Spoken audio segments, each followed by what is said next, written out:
هاست، دامنه، انواع پسوندهای سایت ها، نحوه راه اندازی یک سایت با وردپرس. همراه ما باشید با این بخش آموزشی.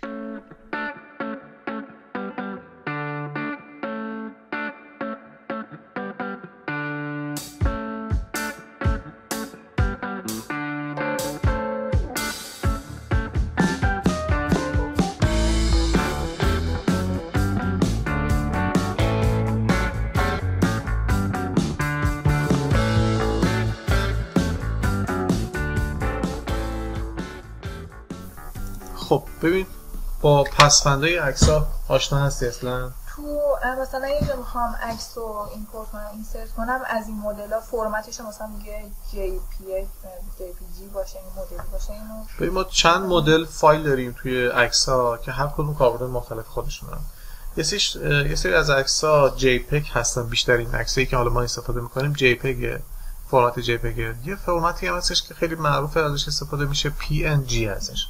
فایل PNG در اصطلاح پشت شیشه‌ای هستن، یعنی شما تو اینجا توی JPEG یه بک‌گراند اگه داشته باشی، این عکس رو وقتی بخوای بندازی روی عکس دیگه نمیتونی، مثلا اون بک‌گراندش هم مشخص میشه. اما PNG ها پشت شیشه‌ای، یعنی این سیبه رو مثلا اگه شما بندازیش روی یه عکس دیگه‌ای دورش بریده شده است، یعنی میفته روش و اون سیبه و دور بک‌گراندش ما اون عکسی رو می‌بینیم که پشت داریم. نکات نمیشه، بک‌گراندشون مثل یه شیشه است.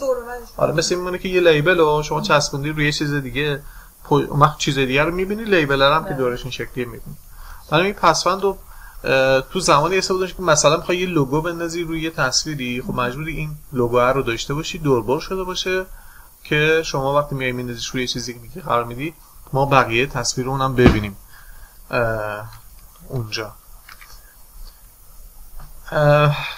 اما ما توی کامپیوتر یه سری زبانا داریم که ازش استفاده میشه برای اینکه کامپیوتر مفهوم کاری که ما می‌خوایم ازش رو بفهمه و اونم به ما بتونه بفهمونه که ما مثلا چه کاری باید انجام بدیم.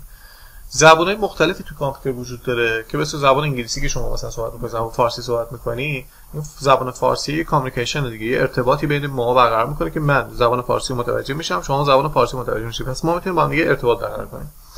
کامپیوتر هم یه زبانایی داره که ما بتونیم باهاش ارتباط برقرار بکنیم. حالا این زبان‌ها میتونه سطحش خیلی پایین باشه که بهش میگن 0 و 1، که کامپیوتر میگه یه 0 یا 1، اصلا کامپیوتر هیچی متوجه نمیشه، میگه 0 یا 1. از به این حالت داده ها رو تو خودش اسم می‌کنه، خیلی سطحش پایینه. حالا ما چجوری میتونیم مثلا بگیم 0 1 0 1 و اکثر خودمون مثلا گیج میشیم چون متوجه نمیشیم. اومدن یه خورده سطحش رو بردن بالاتر، اومدن یه زبان دیگه درست کردن به اسم اسمبلی و باز دیدن اسمبلی هم خیلی سخته، سطح ماشینه، بعد خیلی باید دستور بهش بدی و این کارا بکن، کار کن، 500 تا دستور بدی. ما کارمون رو ساده‌تر بکنیم. چه نیاز داری کسی که اپراتور ساده‌تریه بخواد تمام چیزا رو بدونه؟ هی سطح برنامه‌ها رو بردن بالاتر و این توسعه دادن و زبان‌های مختلفی به وجود اومد که هر کدوم از این زبان‌ها کاربردهای خاص خودش داره. مثلا بعضی زبان‌ها برای برنامه‌نویسی تحت وب، مثلا سایت و اینا طراحی میشه، یه سریش مثلا اپلیکیشنی که توی موبایل مثلا کار میکنه، یه سری هم اپلیکیشنی که توی ویندوز مثلا کار میکنه. برای هر فضایی، هر جایی نرم افزارهای زبان‌های برنامه‌نویسی مختلفی اومد که ازش میتونیم استفاده بکنیم. ما تو فضای وب بیشتر زبان برنامه‌نویسی که ازش استفاده میشه PHP. برای کسی که میخوان طراحی وب بکنن میان با این زبان برنامه‌نویسی آشنا میشن و ازش استفاده میکنن. ولی برای کسی که میخواد اپراتور باشه، مثلا شما میخواید کار بکنید، نیازی نداره که لزوما اون زبان رو بدونید، چون یه نرم افزاری هست داره این کارا رو برات انجام میده. ولی اینکه در این سطح آگاهی داشته باشی که بدونی وقتی ازت سوال میشه، مثلا میگه این زبان مثلا اون CMSی که داری باش کار میکنی چی هستش، بعد بدونی که مثلا چه زبانی هست. برای این در این حد بدونی که این زبانه کارش اینه که با ما ارتباط برقرار میکنیم با کامپیوتر.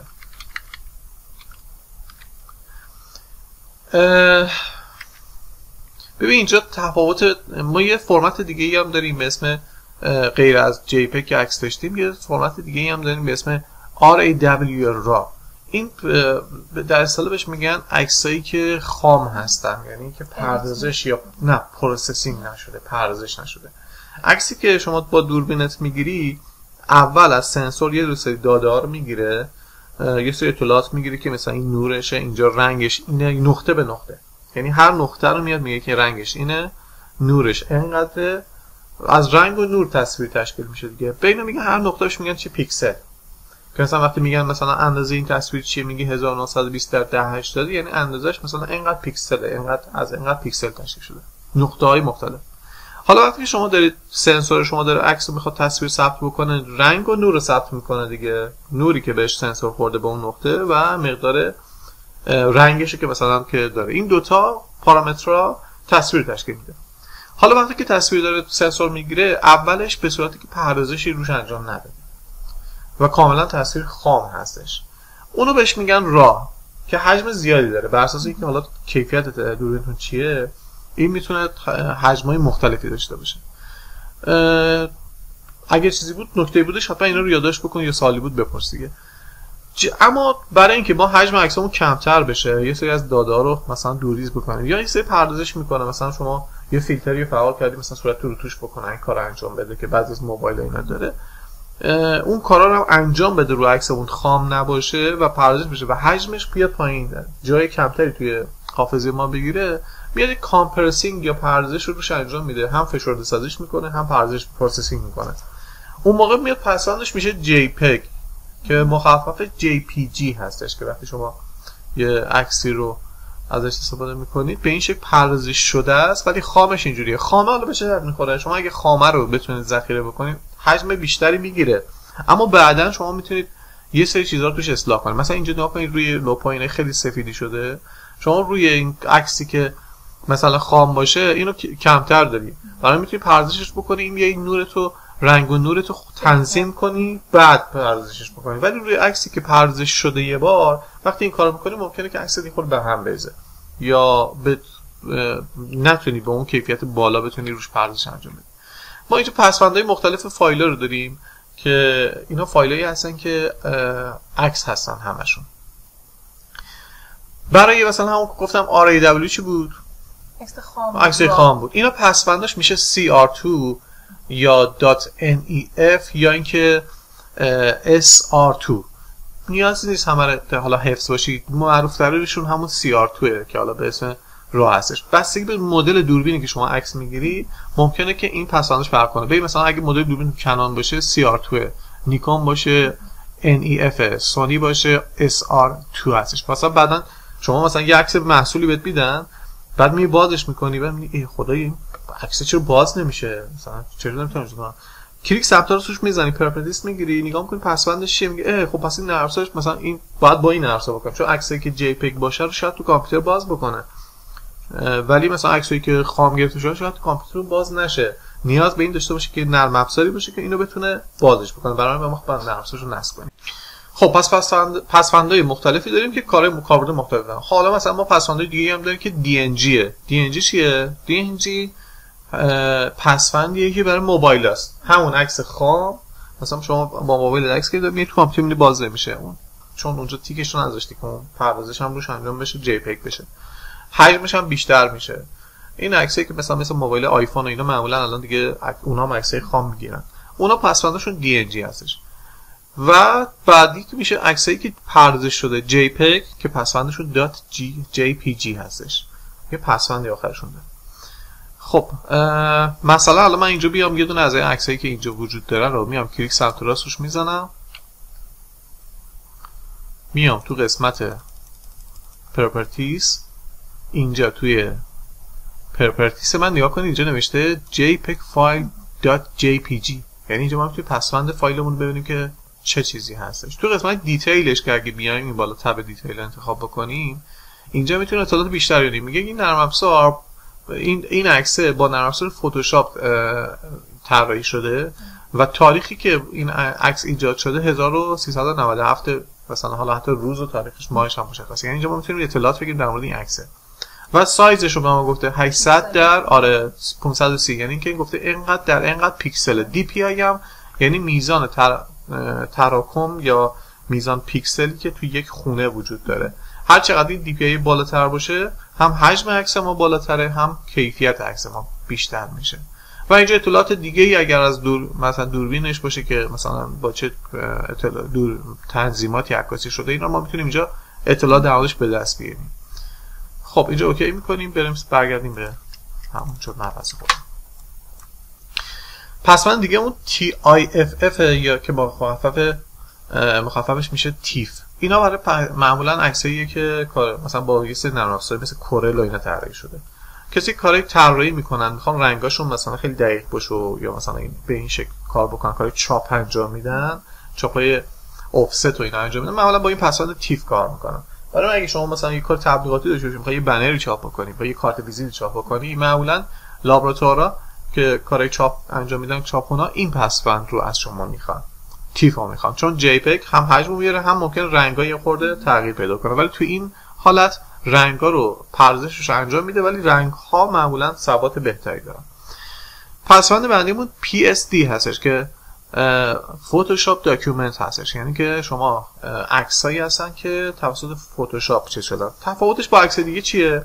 ما مثلا چند تا لایه اومدیم با هم کار کردیم، من یه نوشتیم، اومدیم یه دونه بک‌گراند درست کردیم، اومدیم یه عکسی گذاشتیم. اینو وقتی که به صورت PSD ذخیره‌اش می‌کنیم، اگر یک نفر دیگه‌ای با فتوشاپ بیاد اینو بازش بکنه یا خود ما فردا بیایم اینو باز بکنیم، میتونیم لایه‌هاشو جابجا کنیم توی این نرم افزار. ولی اگه جی پگ ذخیره‌اش بکنیم هیچ کاری نمیشه، همه چیز دیگه لاک شده یه لایه. ولی اینجا لایه‌های مختلف رو با هم ذخیره می‌کنه. پس PSD شد. ما که می‌خوایم کاری وب انجام بدیم، می‌خوایم کاری مثلا یه کارت ویزیت درست بکنیم، هر کاری که می‌خوایم بکنیم، مجبوریم بعضی از طرحامون هم نگه داریم PSD هاشو، برای اینکه مثلا هر دفعه که می‌خوایم یه عکس روش لوگو بنویسیم این کارو بکنیم، هر دفعه نمی‌بینیم یه فرمی طراحی بکنیم، یه فرمی درست می‌کنیم، همیشه دیگه عکسو می‌نویسیم توش و آماده است. اینجوری سرعت کار ما رو بله بالا می‌ذاره. یه سری پسوندهای دیگه هم هستش که مثل PNG به که گفتیم چیه خاصیتشون؟ پشت شیشه‌ای بود که میشد پشتش حالت این بود که آره شطرنجی نه، پشتشون حالت شیشه است که میتونیم رو هر چی بنازیم این تصویر مشخصه، زیرش هم مشخصه. بعد گیف هم هست که پسوندی هستش که گرافیکی هستش و قابلیت این داره که هم ثابت باشه هم متحرک. یه سری انیمیشنی توی مثلا تلگرام اینا میفرستی، اونا گیف هستن که متحرکن. این پسوند رو دارم. یه پسوند دیگه هم داریم به اسم BMP. این پسونده در گذشته خیلی کاربرد داشت ولی چون حجم عکس خیلی بالا می آورد و اینا الان کمتر کاربرد داره تو دوربینا و عکسای قدیمی، ولی مثلا این پسوند هنوز وجود داره.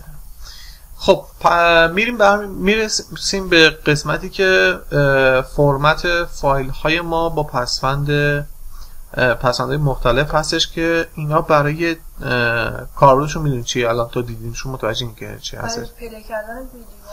اینا فرمت ویدیو هستن. ویدیوهای ما باز پسوندهای مختلف می‌دونید میشه بر اساس کاربردی که داره. مثلا شما می‌خواید توی یوتیوب ازش استفاده کنید، می‌خواید توی سایت استفاده کنید، می‌خواید توی یک دستگاه دیویدی مثلا ببینید، توی تلویزیون می‌خواد پخش بکنه. اینا با هم دیگه کاربرد مختلفی دارن که ما پسوندهای مثلا معروفش همین است که FLV هستش، AVI هستش، MKV هستش، MP4 هستش، WMV هستش، XVID هستش و H264.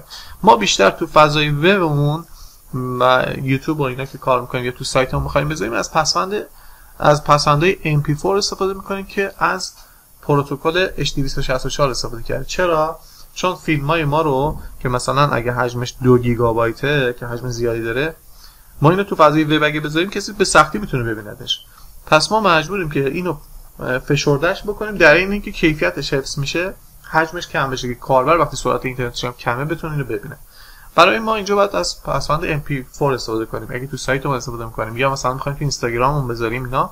شما بیا یه فیلمی که با دوربین مثلا حرفه‌ای گرفته شده رو بخوای مستقیم بدی توی اینستاگرام، شاید 5 روز طول می‌کشه تا این آپلود بشه، تا اگه وسطش قطع نشه و کامل انجام بشه پردازش. بنابراین شما وقتی که یه فیلمی داری که خیلی کیفیتش بالاست، حتما باید عمل پردازش رو روش انجام بدی، کاهش حجم داشته باشه روش به اندازه‌ای که کیفیتش پایین نیاد و اینم راه داره که حالا در آینده اگر نیاز بود بهش می‌پردازیم. فقط اینکه آشنا باشین که این ویدیوهایی که پسوند اگه پرپرتیس گرفتی MP4 بود، این پسوند ویدیو هستش و پسوندهای دیگه هم داریم ولی اونا حجمشون یا بیشتره یا کاربرد دیگه دارن. مثلا XVID یا MKV اینا پسوندهایی هستن که برای فیلم‌های مثلا فیلم سینمایی و اینا استفاده میشه که زیرنویس و اینا میخوان بهش بچسبونن. دیدی فیلم پلی می‌کنی زیرنویس هم داره، بعد یا تو دیویدی میتونی انتخاب کنی که زیرنویس باشه یا نباشه. اینا میتونن اون پسوندا رو اون ساب تایتل رو هم بهشون اضافه بشه. بنابراین کاربردهای مختلفی دارن. غیر از اینا ما پسوندهای دیگه هم داریم مثل MPEG 4 یا MPEG 2 یا مثلا پسوندهای دیگه این شکلی هم داریم. اما یه کامپیوتری که ما داریم ازش استفاده میکنیم یه پورتایی داره یا درگاه. مثلا ما یه جایی باید داشته باشیم که بتونیم از طریق اون با کامپیوترمون ارتباط برقرار کنیم، داده هایی بتونیم بهش وارد بکنیم دیگه.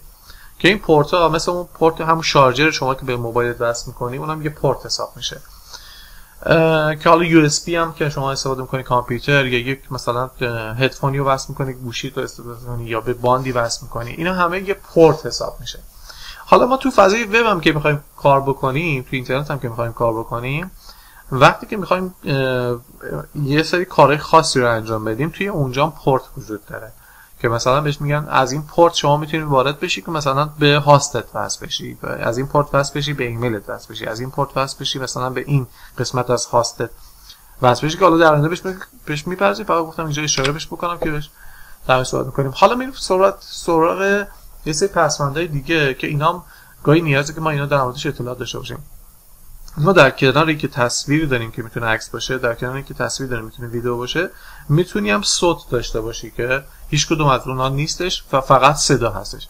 صدا هم بستگی به اینکه با موبایل ضبط میشن، با رکوردر ضبط میشن، با دوربین مثلا فیلم برداری هستن، با چی هستن، میتونه پسوندهای مختلفی داشته باشه. معروف ترین صدایی که ما ازش استفاده میکنیم MP3 هستش که هم حجمش کمه هم کوالیتی مناسبی داره. ولی کسایی که کارهای صدای حرفه‌ای انجام میدن WAV هستش که باهاش استفاده میکنن ولی حجم زیادی داره. مثلا شما مثلا یه موزیکی که شما MP3 شو داری مثلا 6 مگه، WAV همون اگر باشه که میبینید مثلا شاید تا 200 مگ مثلا 400 مگ بشه. تقریبا میشه گفتش که اینم فایل خام صدا حساب میشه که روش پردازش نشده. روی MP3 ها شاید پردازش خیلی سخت‌تر باشه بخواید انجام بدید چون فشرده سازی شده، خیلی از چیزا توش از بین رفته. ولی روی MAW پردازش رو میتونید راحت‌تر انجام بدید با نرم افزارهای مختلف. با موبایل اینا اگه رکورد داشته باشید معمولا یا AC هستش یا OGG هستش پسوندش. چرا مهمه که پسوند رو بشناسیم؟ شما نرم افزار رو باز می‌کنید تو کامپیوترت می‌بینی باز نمیشه، یه فایل باز می‌کنی می‌بینی باز نمیشه، هی روش کلیک می‌کنی میزنه اوپن ویت. اگه اینا رو بشناسی وقت میتونی نرم افزاری رو نصب بکنی که این فایل رو میشناسه و باهاش بتونی کار کنی. حالا چه می‌خوای ادیتش کنی، چه می‌خوای تو جای ازش استفاده کنی. اون OGG رو یکی از ربات‌های تلگرام فکر کنم خیلی حجمش کم بود، بله از یوتیوب بخوام دانلود کنم وایس رو بله تبدیلش میکنه، کاهش حجم داره ولی کوالیتیش یه خورده ممکنه پایین بیاد. خب ما یه مرورگرای مختلفی داریم برای که فضای وبمون رو باز کنیم. ببین خب ما یه نرم افزار واسطی نیاز داریم که بتونه این مثلا صفحه‌های وب رو به ما نشون بده. اون نرم افزار واسط که زبانهای برنامه‌نویسی رو میفهمه و دیگه نیاز نداره که ما بشینیم مثلا ارتباط مثلا می‌خوایم بین یه کامپیوتر یا با یه کامپیوتر دیگه برقرار کنیم، یعنی کامپیوتر دیگه توش اطلاعات سایت وجود داره، یا کامپیوتر هم هستش که ما به عنوان یوزر داریم ازش استفاده می‌کنیم. ما می‌خوایم به این کامپیوتر بگیم آقا بیا فلان عکس مثلا به اون نشون بده، برو فلان چیز نشون بده. خب این ارتباطی که ما می‌خوایم بین این دو تا کامپیوتر ایجاد بکنیم، یه واسطه اینجا وجود داره که مرورگرا هستن. حالا مرورگرای معروفی که ممکن تو گوشی اینا ازش استفاده می‌کنیم مثل کروم باشه، مثل ایج باشه، مثلا موزیلا فایرفاکس باشه، اکسپلورر که الان دیگه منسوخ شده دیگه نیست و نسخه ایجش هستش که داره استفاده میشه. اینا مرورگر بهش میگن مرورگر که اسمش روشه دیگه، یا براوزر برای این هستش که ما فضای وب بتونیم مرور کنیم و ببینیم. اما گفتیم که توی کامپیوتر یه زبانهای برنامه‌نویسی هستش که کارهای ما رو ساده میکنه دیگه. حالا این زبانهای برنامه‌نویسی لنگویج های مختلف میتونه نرم افزار تولید بکنه. حالا یه نرم افزاری تولید شده که عکس رو پردازش میکنه، یه نرم افزار تولید شده که صدا رو برای ما پخش میکنه پلیر. اگر اینا نبودش واقعا ما کار خیلی سخت میشد دیگه. می‌خواستیم وقتی با موبایلمون کار کنیم اصلا می‌خوای عکس بگیری، دوربین موبایل شما رو یه نرم افزاری داره کنترل میکنه. این نرم افزار با یه زبان برنامه‌نویسی نوشته شده که اینا زبان‌های برنامه‌نویسی مختلف هستن که توی فضای وب استفاده میشه. توی فضای وب زبان‌های برنامه‌نویسی که خیلی معروف هستن ازشون استفاده میشه HTML هستش، جاوا هستش، PHP هستش و C#، پایتون که حالا چند سال یه باغ شده ازش استفاده میشه. خب ما یه زبان مثلا یه صفحه که کد توش طراحی شده یا هر فایلی که داره برای ما به صورت اجرایی اجرا میشه، وقتی بازش میکنی یه سری دستورات این شکلیه که شاید در مثلا ظاهر وقت آدم میبینه خیلی عجب و شاید سر در نگیره. و اگه شما این زبان برنامه‌نویسی رو بلد باشی یا یاد بگیری، خب میتونی از اینا سر در بیاری. اگه نه فقط به عنوان یه کاربر باشی، یوزر باشی، خب نیازی هم نداره که اصلا سر در بیاری. ولی تو فضای وب وقتی کار میکنی گاهی وقتا نیازه که یه مقدار از اینا سر در بیاری، بعضی از جاهاشون، که یه سری چیزا رو بتونی ویرایش بکنی، مثلا یه چیزا رو به صفحاتت اضافه بکنی. خیلی کم محدود کسی که در حد یوزر هست گاهی به این نیاز پیدا کنه که به اینجا وارد بشه. یه قسم زبانای برنامه‌نویسی که سطحشون خیلی بالاست، سطح بالا هستن، به زبانای انسان نزدیک میشن یواش یواش. یعنی که دیگه مثلا شاید شما با یه کامپیوتر حرف بزنی اون خودش کارا رو انجام بده. این خیلی دیگه سطحش بالاست. یه خورده سطح پایین‌تر شما باید براش بنویسی، مثلا می‌نویسی مثلا پابلیک کن، مثلا void فلان، مثلا یا مثلا else یعنی اگر نبود if مثلا فلان، اگر نبود اگر اینجوری بود این کارو بکن، دوباره اگر نبود اگر این بود این کارو بکن، دوباره مثلا براش شرط تعیین می‌کنی که این کارو انجام بده. میگه برنامه‌نویسی کردن. اگه سطح اینا بیاد پایین‌تر گفتیم که سطح ماشین میشه 0 1 و اینا میشه که خیلی دیگه سخت میشه. اما ما یه نرم افزاری تولید شده که بهش میگن CMS Content Management System، یعنی که این وظیفه‌ش چیه؟ این میاد مدیریت محتوا رو میکنه. ما که زبان برنامه‌نویسی نمیخوایم یاد بگیریم، مثلا یکی که مثلا فروشگاه داره یا کاری میخواد بکنه بشینه زبان برنامه‌نویسی یاد بگیره، اصلا تخصصش نیست. بنابراین میاد از این مهندس کامپیوتر یا یه انجینیر مثلا بیاد درخواست میکنه، میگه برای من بیا یه چیزی تولید بکن که بتونه من دیگه نیام به کامپیوتر بگم آ این عکس رو نمیدونم اینجاست، بیا این اندازه چیز بکن، اینقدر برام سخت باشه. خیلی راحت تر بتونم مثل اینستاگرام مثلا بیام یه پست بذارم و بزنم سند بشه. یه نرم افزاری داره پشت اینستاگرام این کارو میکنه دیگه. اون نرم افزار تو فضای وب که مدیریت محتوا رو میکنه، عکس‌ها رو میگه کجا برن قرار بگیرن، نوشته‌ها کجا قرار بگیرن و اینا رو به هم ارتباط میده و به زبان انسان نزدیکتر میشه، محاوره یوزر فرندلی تر میشه، بهش میگن CMS. حالا CMS های معروفی که توی دنیا وجود داره مثل جوملاست، مثل بلاگر که مال گوگل هستش، شرکت‌های مختلف وجود داره. ما چیزی که ازش استفاده میکنیم بیشتر و گوگل هم داره ساپورتش میکنه و بیشتر وب‌هایی که توی ایران هم هستن ازش استفاده میکنن، وردپرس هستش. این فضای وردپرس چون اینقدر اوپن سورس، یعنی شما میتونی بیای کداشو اگه دوست داشتی برنامه‌نویسی بلد باشی میتونی کد نویسی کنی، نباشی میتونی از پلاگین‌های مختلف استفاده کنی. خیلی یوزر فرندلیه و خیلی نزدیک به کارهایی هستش که ما می‌خوایم انجام بدیم و چون خود CMSش رایگان هستش، در اختیار همه است که میتونن ازش استفاده بکنن، اینه که خیلی پرکاربرد پرطرفدار، همه هم دارن ازش استفاده میکنن و یه سری آدما اومده شغل شده براشون، میان این CMS رو نصب میکنن. بعد مثلا شما میگی آقا من میخوام یه فروشگاه داشته باشم که مثلا تمش قرمز باشه، بالاش این شکلی باشه، فلان شکلی باشه. شغلشون این چی شده؟ میان تم طراحی میکنن، پوسته طراحی میکنن. یعنی همه دارن از این CMS استفاده میکنن ولی شکل سایتشون فرق میکنه دیگه. اون شکل سایت رو یه کسی میاد تولید میکنه و میفروشه. بعضی هم شغلشون میشه چی؟ میشه پشتیبانی کردن، تولید محتوا کردن. یعنی آدمای مختلف تونستن از این استفاده بکنن و درآمد ایجاد بکنن. صحبت کردیم گفتیم که بعضی از مثلا زبان‌ها خیلی های لول هستن، به سطح صحبت کردن ما مثلا نزدیکن. مثلا ما میگیم که نمیدونم وی مثلا مساوی است با k به اضافه 1. مثلا این دیگه خیلی مشخصه دیگه، انگار داریم باش حرف میزنیم. یه جا دیگه هستش که مثلا اسمبلی میشه که سطح ماشینه، این دیگه خیلی دیگه خود مثلا سخت‌تر میشه. مثلا بعد بگی اول این عدده، بعد این عدده رو بگیر نگه دارش، بعد بیا یه دوباره این یکی عدده، این یکی عدد رو نگه دار، بعد بیا این دو تا عدد با هم جمع کن، حالا حاصلش بگو چقدر سخت شد دیگه، چقدر وقت بذاریم تازه به کامپیوتر بفهمونیم که چجوریه. میایم پایینتر ماشین لنگویج دیگه خیلی سخت‌تر میشه. بعد بگید 4 تا 0 بدونم دوباره 1 0 0 0 1، مثلا هر کدوم اینا مخفف مثلا یک کاراکتری میشه، یک دستوری میشه. اصلا کی میخواد دیگه سر در بیاره این چه اتفاقی میفته؟ برای اینکه فقط کسایی که دیگه سطح بالا هستن، مهندس کامپیوتر هستن، برای موارد خاصی اینا آموزش داده میشن که بتونن با ماشین سطح ماشین هم بنویسن.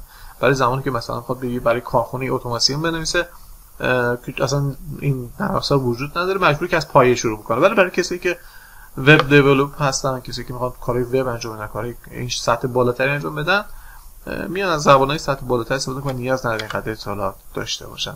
اما گفتیم که کامپیوتر ما یه سری پورت ها داره، توی فضای وب هم همین پورت ها داره. مثلا یه سری این شمایی هست، شکلی هست از پورت های مختلفی که پشت کامپیوتر وجود داره. مثلا شما مانیتورت رو می‌خوای وصل بکنی، کار مثلا می‌خوای صدا بگیری برای اسپیکرت، یا مثلا موسی می‌خوای وصل بکنی، از این پورت ها یا درگاه‌های مختلفی که وجود داره استفاده می‌کنی.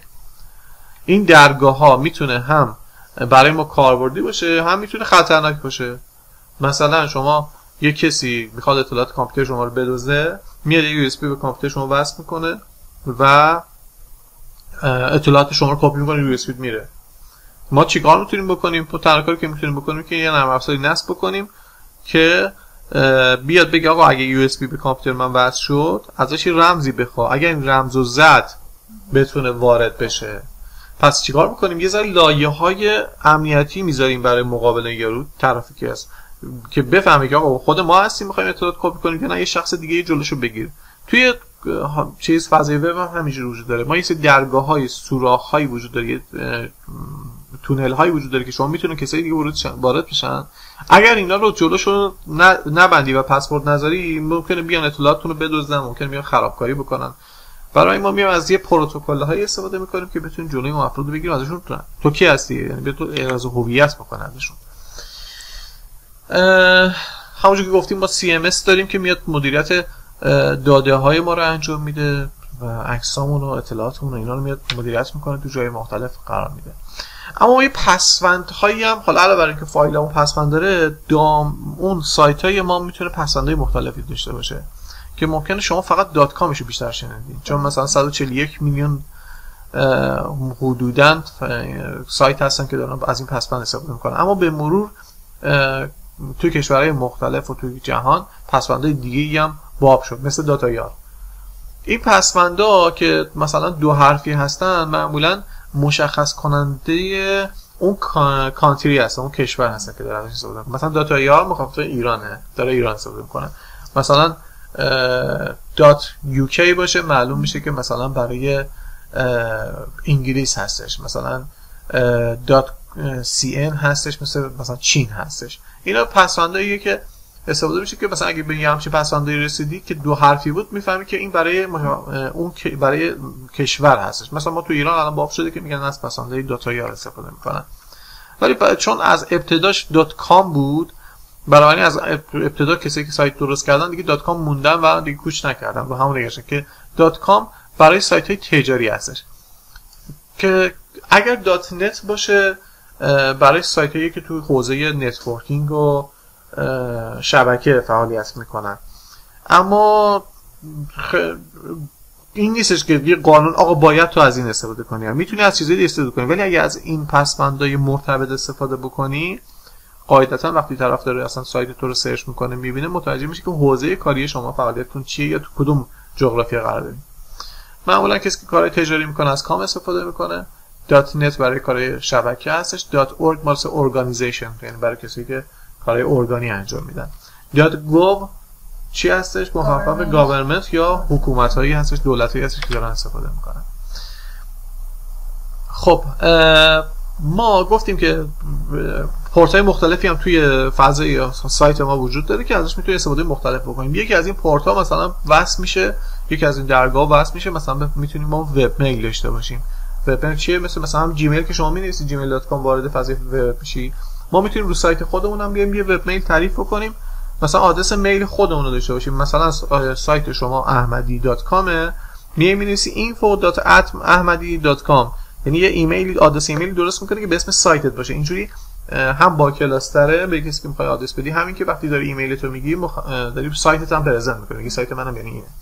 بعد طرف دیگه نمیگه مثلا نمیدونم ادی 23 نمیدونم 40 @yahoo. دیدی که بعضی از اسما رو از قبل یکی دیگه ساخته، نمیتونی بسازی، بعد مجبوری چیزای چرت و پرت هم کنارش میزنی. ولی وقتی که وب میل خودت استفاده میکنی، کاملا دستت آزاده، هر اسمی که خواستی رو میذاری و ادساین اون اسم دامنه خودت میتونی تعریف کنی. یکی از پورتایی که هستش اینجا استفاده میشه اینه. خب ما یه آدرس وب داریم، یا آدرس دامنه‌ای داریم که ازش می‌خوایم استفاده بکنیم.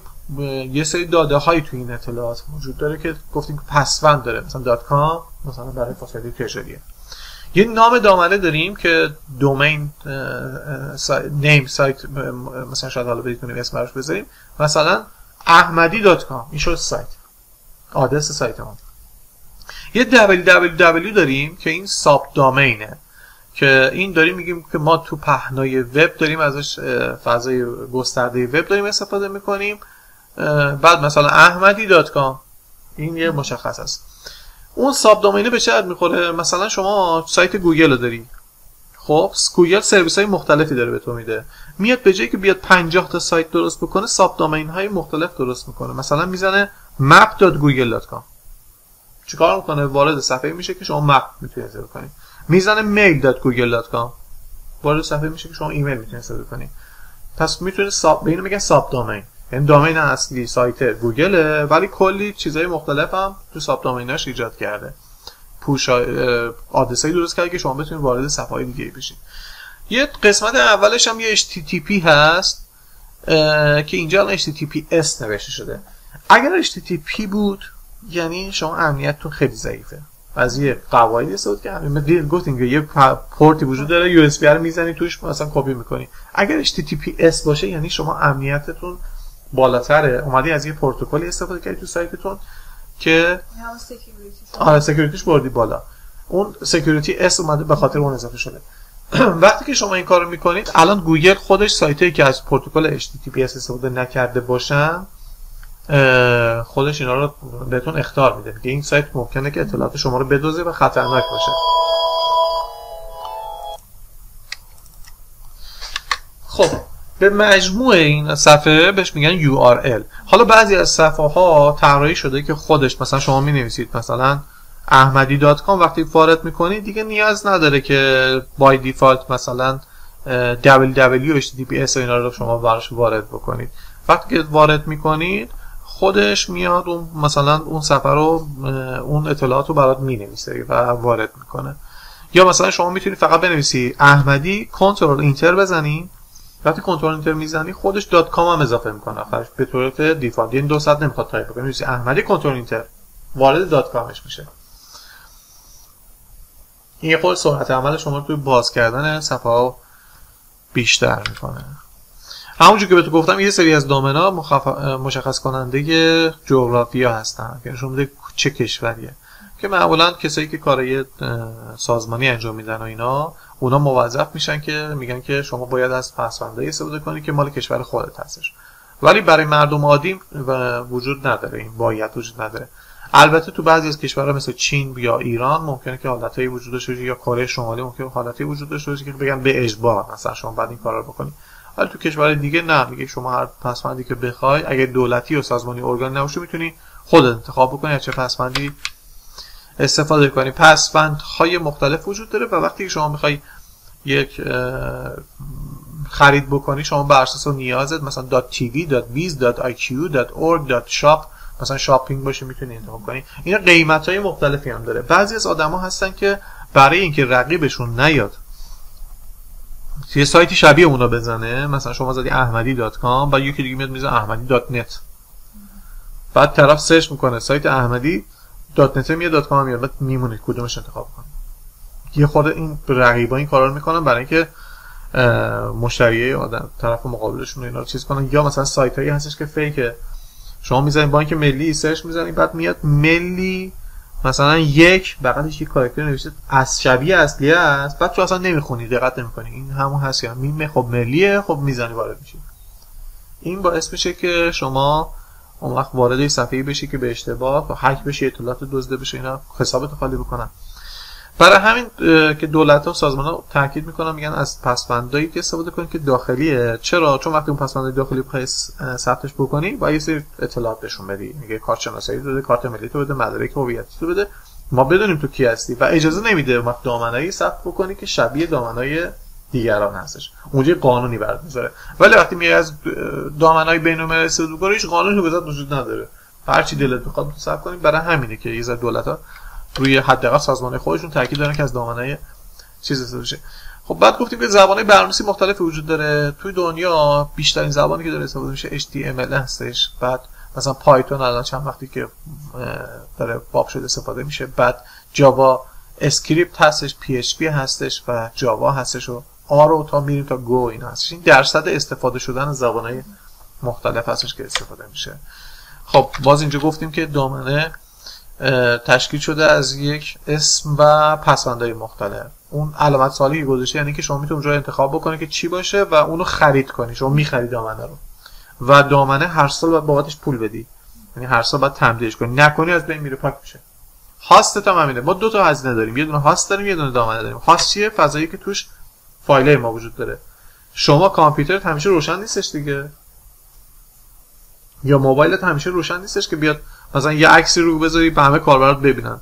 چیکار میکنی؟ میای یه هاستی رو میخری با یه دامنه و این هاسته توش یه کامپیوتری که دائما روشنه و به اینترنت رو وصله و شما فایل‌ها و اینا تو اونجا ریخته شده. برای وقتی که کاربر تو هر طول 24 ساعته وقتی میاد سایت شما رو باز میکنه همیشه داره اطلاعات رو میبینه.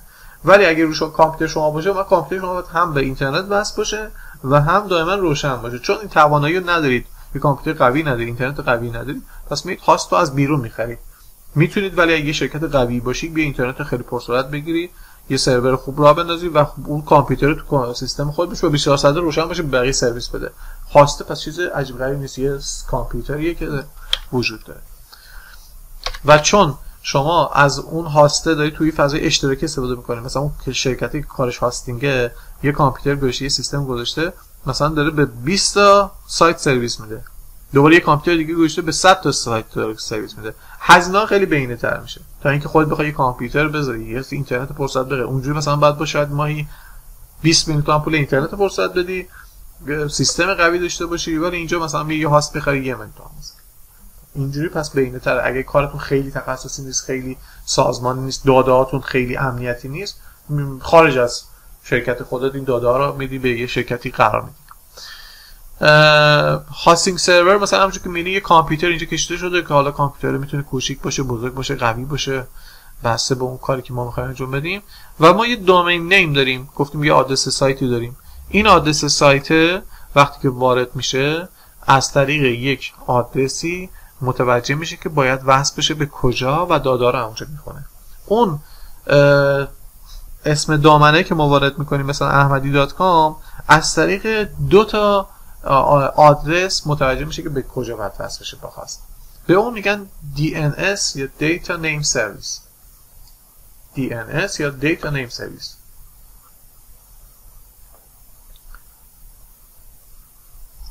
کار این چیه؟ ما به کاربرمون مثلا میخوایم بگیم 192 168 253 21 یه آی پی، یه آدرس آی پی بهش میشه. این عدد این طرف میخواد تو ذهنش نگه داره، بگم آها چقدر سخته من اینو بخوام وارد بکنم.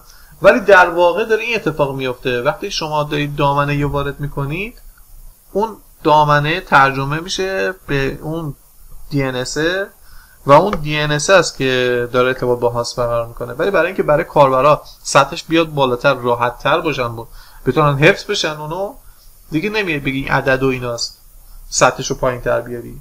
چیکار می‌کنی؟ سطح بالاتر حساب می‌کنی، یه دامنه می‌خری که میگی این آدرس دیگه رو این شکلی انجام بده. اگر نمیتونه شما هاستت با اون آی پی ارتباط هم با میتونید برقرار کنی، با اون DNS میتونید برقرار کنی. ولی این دامنه خریده میشه که برای یوزر فرندلی تر باشه. میگه آقا برو مثلا google.com، چیکار دارم پشت این گوگل چه آدرسی وجود داره، از کجا داره وصل میشه. پس ما یه سری بازدید کننده داریم، درخواست میده، ریکوست میده، میگه یه آدرسی وارد میکنه از طریق فضای ابری که بهش میگن اینترنت و وصل میشه به هاست ما که هاست ما داخلش یه سری هارد و اینا وجود داره، یه فضای پوشایی وجود داره، فایلای وجود داره و اونجا خونده میشه به وسیله اون CMSی که ما داریم و بعد اونا رو که خوندش از هاست میاره دوباره به فضای اینترنت تحویل میده و فضای اینترنت به سیستم ما میفرسته. یعنی دائما ما داریم سند و ریسیو میکنیم دیتا. یه سری دیتا رو میفرستیم. چی میفرستیم؟ آدرس سایتمون رو وارد کردیم. بعد چی میگیریم؟ فایلی که داره تو سایت. یعنی هر موقع یه صفحه سایتی رو باز میکنیم یا یه سری داده از هاست میاد تو کامپیوتر ما بارگذاری میشه که ما بتونیم ببینیمش. اینجا باز همونه که اینجا توضیح داده شده و HTTPS هم که گفتیم که بدون امنیتش HTTP هستش. HTTPS اگه دیدین اینجا ثبت شده و بغلش نمیشه مثلا HTTPS، این معنی که امنیتش بیشتر از، ولی HTTP باشه قرمز میکنه. الان گوگل اصلا پیغام خطا میده که میگه این ممکن امنیتتون کار بیفته. مثلا اینجا یه مثال زده، گفته ببین تو حالت HTTP ما میگیم نام کاربری مهم، X رمز عبور اونم مثلا این رشته است، وارد میکنیم، بعد میگه خوش آمدید وارد میشه.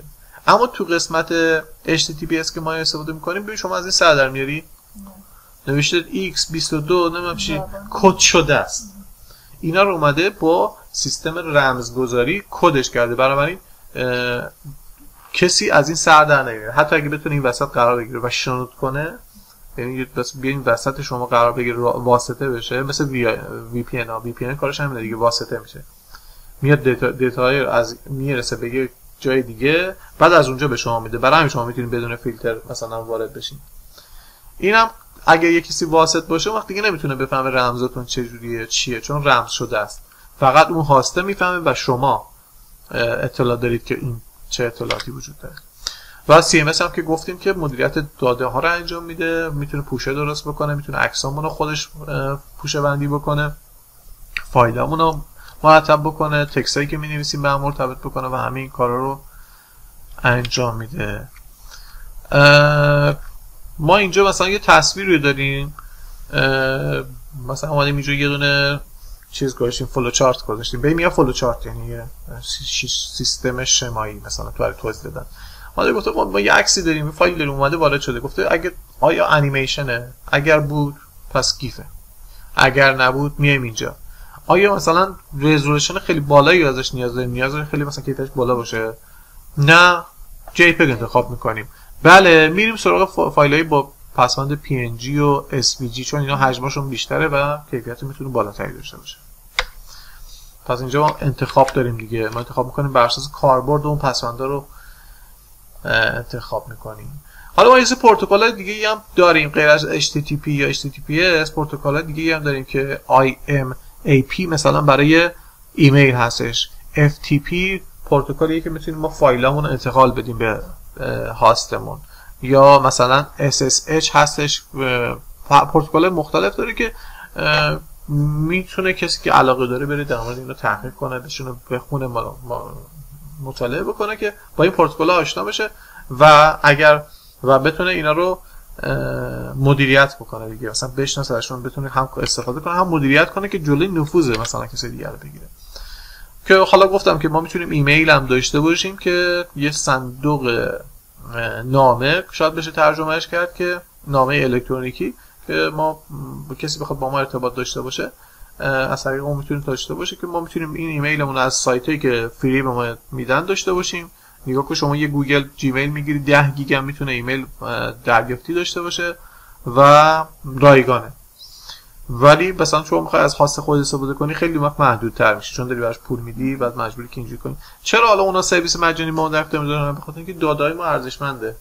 میگه بیاین اطلاعاتتون رو از طریق صفحه من انجام بدید، ولی من وقت داده‌های ارزشمندی دارم، میفهمم که شما به چی علاقه داری، با کیا در ارتباطی، که کجا میری، بعد من تو سیستم شما میتونم نفوذ داشته باشم، مثلا به شما حتی تاثیر داشته باشم، بگم شما کیو انتخاب بکنید تو انتخابات. بنابراین هیچ چیز رایگانی بی‌دلیل نیستش دیگه. اون وقتی بله، شما وقتی که مثلا تو واتساپ داری استفاده می‌کنی، داری در مورد با یکیش در مورد مهاجرت صحبت می‌کنی، واتساپ میاد دیتاهای شما آنالیز می‌کنه، میاد به شرکتایی که تو کار مهاجرتن این دیتا رو می‌فروشه.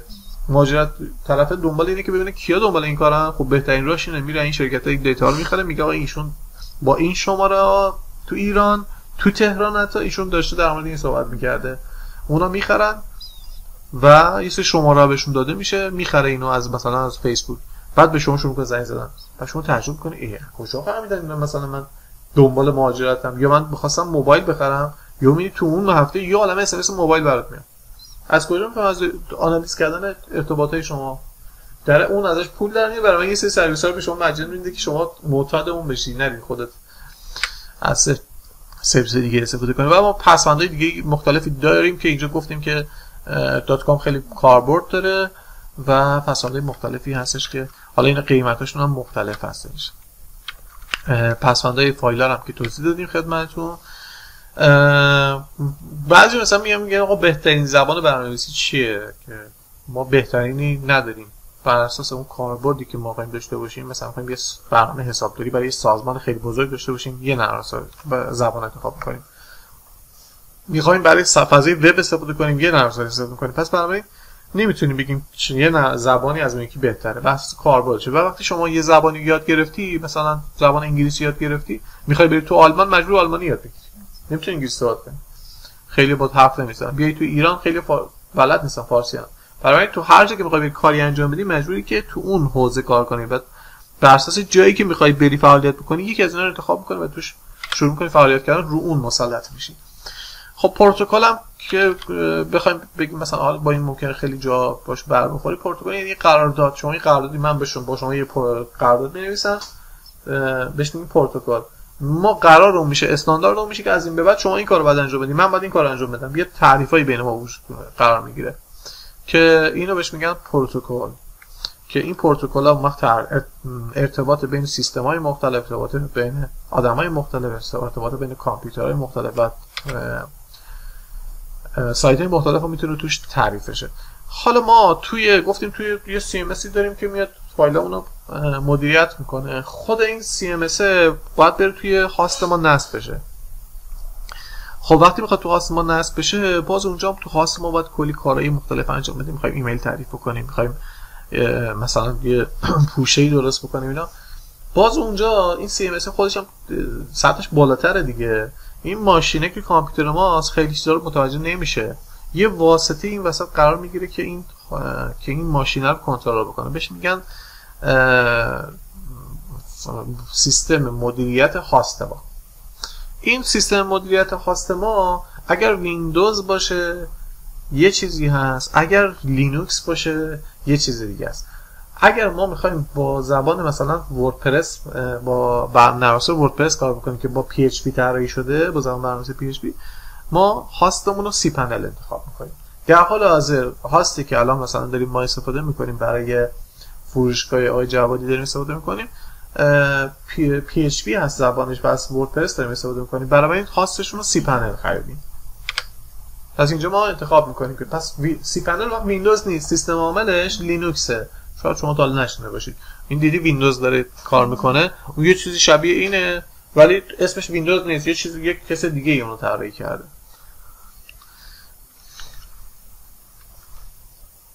و پسوندار اینا هم که توضیح دادیم، های لول اینا هم که توضیح دادیم خدمتتون. ما فضای ابری داریم، اینترنت که داره کار میکنیم. گفتیم که ما میتونیم بیایم مثل پروتکل هم تعریف بکنیم که امنیتی باشه، مثلا HTTPS که گذاشتیم سطح راشون. به این سطحی که میذاریم که هر کسی نتونه به این دادا دست بشه، چون دادا تو فضای ابری وجود داره دیگه. برای کسی بهش نتونه دست بشه، هم ما تو امنیت باشیم، هم کاربری که داره از این سایت استفاده میکنه اطلاعاتش دزد نشه. اینا یه ساختاری نصب میشه، حالا یا پروتکل‌های مختلفی نصب میشه یا یه ساختاری نرم افزاری یا سخت افزاری قرار میگیره که بهش میگن فایروال یا دیوار آتشین.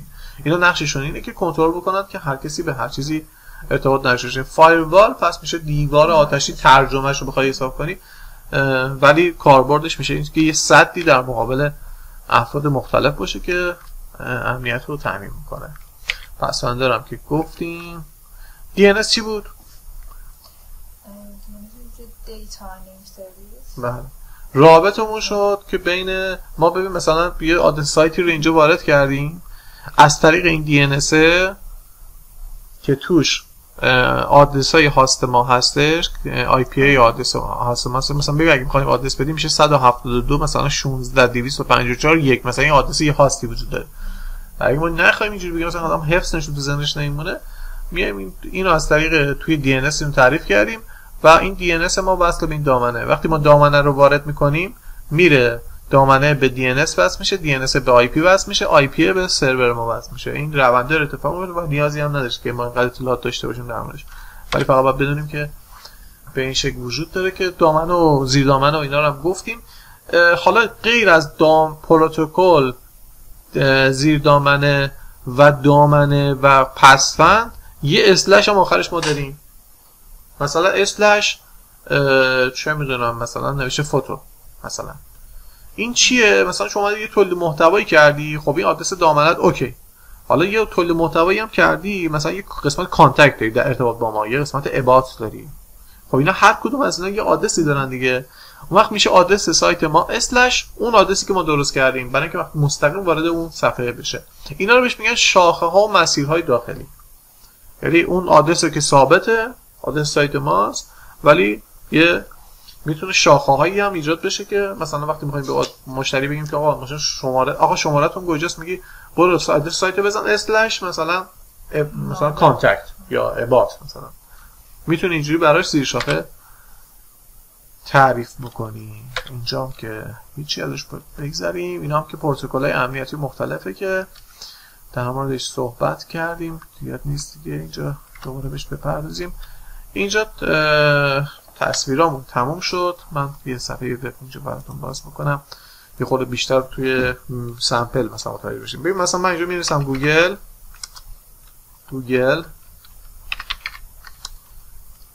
مثلا تو اینقدرشو نوشتم. خب کنترل اینتر رو میزنم، خودش دات کام بهش اضافه میکنه. اگه پسوند دیگه‌ای باشه وارد کنم، ولی این کنترل اینتر برای پسوند دات کام هستش، وارد شد. خب الان مثلا من میخوام بیام از مپ گوگل استفاده بکنم. مثلا میخوام بیام اینجا از ساختار مپش استفاده کنم. ببین اولا که اینجا نگاه کن، ببین خود گوگل چون از توپولوژی اون پروتکل HTTPS استفاده می‌کنه، خودش HTTPS رو اینجا استفاده کرده و این قفلش می‌بینی اینجا قفل قرار گرفته. وقتی روی این کلیک می‌کنی داره میگه آقا این اطلاعات شما رو داره ذخیره می‌کنه، اطلاعات شما رو داره. خواهش می‌کنم. ببین ما اینجا روی این که کلیک بکنیم یه سری اطلاعات ما میگه آقا این داره اطلاعات شما رو هم نگهداری هم می‌کنه که این اطلاعاتی که داره از ما میگیره و نگهداری می‌کنه داخل حالا هم تو سیستم خود ما و هم تو داخل سایت گوگل قرار میگیره. ببینم میگه کوکی. این کوکی ها خیلی ارزشمنده. حالا شاید مثلا ترجمه‌ای بخوای حساب بکنی مثلا کیک و اینا، مثلا ترجمه accept all cookies. آره این داره میگه که آقا به شما اختیار میده که میگه آقا داره یه سری از اطلاعات شما میگیره. این اطلاعات شما چیه؟ شما چی سرچ کردی؟ کجا رفتی؟ به چی علاقه‌مند داری؟ میتونه این دیتا رو جمع آوری بکنه. حالا چون ما براوزری که داریم استفاده می‌کنیم کرومه و صفحه‌ای که داریم ازش استفاده می‌کنیم باز گوگله، جیمیلمون هم که مال گوگل. بعد ببین گوگل چقدر اطلاعات از ما داره، یعنی قشنگ میتونه رفتار ما رو کاملا آنالیز بکنه، حتی بگه که فردا شما کجا قرار بگیرید، پیش بینی کنه، چون از روی رفتارهایی که تا الان داشتی شناخت داره و شما رو میتونه ریز کنه. خاصا ما اومدیم گوگل مثلا می‌خوایم مپش رو باز بکنیم، اومدیم اونجا سرچ کردیم مپ، ببین وارد چی شد google.com/map. این map/map چی شد پس آدرس دهی ما که اگر از این به بعد ما همین رو وارد بکنیم اسلش مپ رو بزنیم وارد قسمت مپ میشه. اینجوری ما زیر شاخه آدرس دادیم. یا هم می‌خوایم قسمت میل استفاده کنیم، جیمیل میتونیم بنویسیم gmail.com. اینو برای راحتی کاربرا اینجوری یه دامنه تعریف کرده. ولی میتونیم یه جور دیگه هم بنویسیم mail.google.com. بنویسیم mail.google.com وارد صفحه جیمیل ما میشه. ما جیمیل هم مینوشتیم وارد همینجا میشه. در واقع اون دامنه فوروارد شده روی آدرس دیگه ای. برای اینکه کاربرا راحت باشن گفت آقا gmail.com هم میتونی بنویسی، ولی در مجموع آخر سرش فرض میشه به اینجا. به این میگن فوروارد کردن، یعنی یه آدرس رو میفرسته روی آدرس دیگه بدون اینکه کاربر بفهمه. این عمل فوروارد شدن رو خودش انجام میده. به این شکل وصل میشه و وارد اینجا میشه. خب گفتیم که جاهای مختلف اون سایتی که ما داریم پورت‌های مختلفی داره. مثلا اینجا ببین ما پورتال رو چجوری میتونیم وارد بکنیم. مثلا آخرش می‌نویسیم 2.2083. این چیه؟ این پورتیه که برای وارد شدن به هاست ماست. ببین وقتی که 2083 می‌نویسیم مثلا آدرس سایت ما andishe.com هستش، 2.2083 می‌ذاریم اینتر می‌زنیم. وارد چی میشه؟ وارد سی پنل میشه. اینجا مدیریت هاست ماست. حالا نه میخوایم وارد مثلا قسمت مدیریت CMSش بشیم، میزنیم andishe.com/ مثلا آدرس مدیریت CMS اون رو وارد میکنیم. این آدرساییه که به مرور یواش یواش باهاش آشنا میشی و تو ملکه ذهنت میشه. اینجا وارد میکنیم. ببین وارد سیستم مدیریت محتوای ما شد، CMS ما. پس اونجا یه چیز بود، اینجا یه چیز دیگه است. مثلا ما اینجا رمزمون رو وارد میکنیم، اینجا CMS ماست، اینجا فایلای ماست، دیتابیس های ماست، پایگاه داده ماست. این اطلاعات سطح پایینتری وجود داره که اینجا رو زیاد نیاز نیست همیشه بریم بهش سر بزنیم. اینجا یه موقع یک مشکلی پیش بیاد، کدی بخوایم به صورت دستی ایجاد بکنیم و اینا، میایم اینجا دسترسی پیدا میکنیم. یا میخوایم فایلامون رو ببینیم، مثلا قسمت فایل منیجر داره، میتونیم اینجا فایلامون رو ببینیم، مثل یه کامپیوتری مثلا درایویه که اینجوری چیز شده. اما ما بیشتر با این قسمت CMS همون کار داریم. باز اینجا یوزر پس رو زدیم، وارد CMS همون شدیم. اینجا یه خورده راحت تره، حتی اومده ترجمه فارسیش هم کرده این وردپرس رو و اینجا یه خورده کار کردن برام. مثلا نوشته می‌خوایم بنویسیم نوشتن، نمیدونم می‌خوایم رسانه هامون رو ببینیم، عکسامون رو ببینیم، میتونیم بیایم تو بخش رسانه هامون ببینیم. دیگه نمیخواد خیلی بریم دنبال تو پوشه ها بگردیم و فلان کنیم. اینجا مدیریت محتوا به ما کمک کرده که سطح بالاتری باشه برای کسی که اطلاعات کمتری از کامپیوتر دارن. ولی گاهی لازم میشه که میگم شما سطح پایین‌ترم داده ها رو اطلاعات داشته باشید. به اینجا ما وارد شدیم، مدیریت داده ها CMS هم وارد شدیم. اینجا مطلبای مختلفی که ما ایجاد کردیم و نوشتیم و اینجا میتونیم بیایم مثلا قسمت ویرایشش بزنیم و باز بکنیم، بتونیم اینا رو ویرایشش بکنیم. حالا کسی که یوزر پسورد سایت ما رو نداره، ببین ما یه لول بالاتر میگه یوزر پسورد داریم و وارد سی پنل اون شدیم یا وارد اون مدیریت داده هامون شدیم، میتونیم این دیتا رو اینجا ببینیم. اما کسی که یوزر پسورد هم داشته باشه سطح پایینتری میبینه، سطح بالاتری رو میبینه، دسترسی به همه چیز نداره. الان مثلا ما یکی از نوشته‌هامون رو باز کنیم، اجازه بدیم.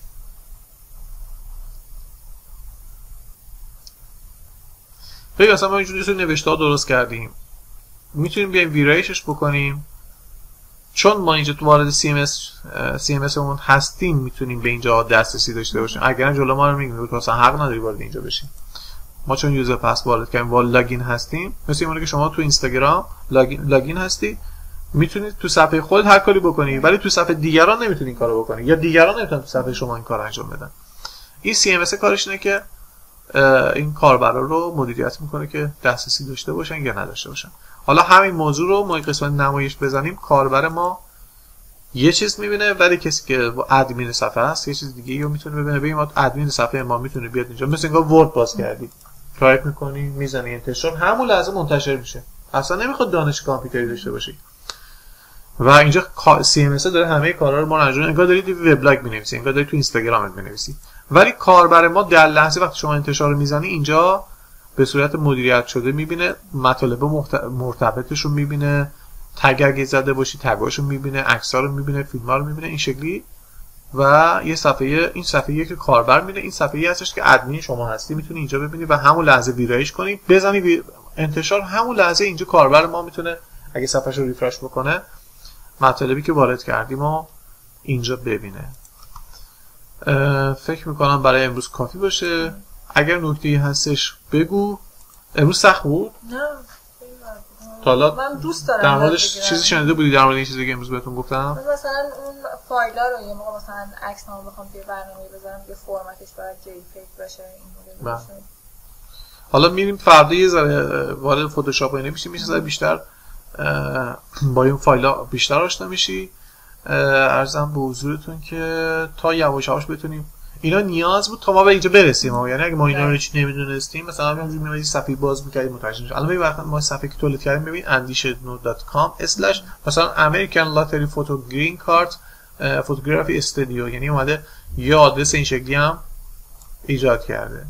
حالا این آدرس میتونه کوتاه باشه یا بلند باشه، اینو دیگه خودتون اینجا دارید وارد می‌کنید. یعنی تو قسمت نوشته ها ما اینجا می‌بینیم آدرس رو میتونیم خودمون وارد بکنیم چی باشه. همه چیز اینجا خیلی راحته، خیلی اون مدیریت محتوایی داره ما رو کنترل میکنه و به این شکل هستش. به این شکل فعلا ما با کلیاتش آشنا شدیم. حالا تا بریم وارد جزئیاتش بشیم. یه قسمتش تئوری بود، یه قسمتش اصلا ممکنه زیاد بهش مراجعه نکنی، یه قسمتش ممکنه ولی اصلا اینا رو بعد یواشش ملکه ذهنت بکنی، اینا رو بدونی که وقتی داری یه کاری انجام میدی بدون که چه اتفاقی میفته. و الان من بخوام ازت بپرسم مثلا که CMS چی بود؟ سیستم مدیریت محتوا. بله. اون سی پنلمون چی بود؟ توی هاست بود، مدیریت هاست هستش که انجام میداد. چرا ما سی پنل انتخاب کرده بودیم؟ چون زبان برنامه‌نویسی پی اچ پی بود، پس مجبور شدیم که CMS که وردپرس انتخاب کردیم زبانش پی اچ پی، پس مجبور شدیم که بریم ببینیم چیزی که به عنوان یک کسی که ادمینه مثلا صفحه سایت میشه اینا رو ازت میپرسه، مثلا چرا مثلا الان شما سایتتون یه باگی میخوره، یه مشکلی میخوره، زنگ میزنی به پشتیبانی هاستینگتون، هاست اگه خریدی دیگه، مثلا ما هاست رو مثال میزنم، الان اومدیم از اینجا، این چه شرکتیه که با ما هاست و دامنه میفروشه، ما اینجا هاست خریدیم، بهش زنگ میزنی آقا مثلا صفحه من مثلا این مشکل خورده، میگه خب از چه مثلا کدوم هاست ما رو خریدی، مثلا خب اجازه بهش دیتا بدی که اون متوجه باشه، میگه آقا من سی پنل رو شما خریدم، میگه خب دامنه‌تون چیه، میگه آدرس دامنه‌مون مثلا ahmadi.com، بعد خب میگه الان مشکلتون چیه، میگه مثلا آقا تو فلان جاش که میخوام استفاده بکنم مثلا این چیزی یه سری داده داشته باشی، نمیشه که 0 باشی، یا مثلا میخوای بری هاست رو تمدید کنی، اونجا باید بدونی که آقا مثلا من هاستمو الان همین رو تمدید بکنم، مثلا افزایش بشه بدم، بعد این چیزا رو بدونی که مثلا توی قسمت ما اینجا توی سی پنلمون که وارد میشیم اینجا به اون مثلا اطلاعات مثلا ببین گفته دیسک شما مثلا این هارد مثلا هاستی که ما خریدیم مثلا 14 گیگ خریدیم، 20 گیگ خریدیم، میگه این 20 گیگتون 14 گیگ توی استفاده کردی، یا سی پی یو شما الان چه سی پی یو پرزنده که داره هاست شما رو چیز میکنه از 100% 43% الان فعاله. خب اگه مثلا شما ببینی که این هاست شما داره تعداد بازدیدش زیاد میشه یا تعداد عکسی که توش گذاشته یواش زیاد میشه، مجبوری که هاست رو ارتقا بدی، بگی آقا من مثلا سرعت بیشتری میخوام، من هاست ویژه‌تری میخوام، اشتراکی نباشه، مثلا دیدی اینترنت اشتراکی استفاده میکنی، میگه آقا اشتراکیه، میگه آقا چرا سرعت گفتی 20 تا ولی من چرا 6 دارم، میگه اشتراکیه، اگه 6 نفر دارید استفاده میکنه اگه اونا همزمان رو شما استفاده کنن سرعتت میاد پایین، این دلیل پایین اومدنه.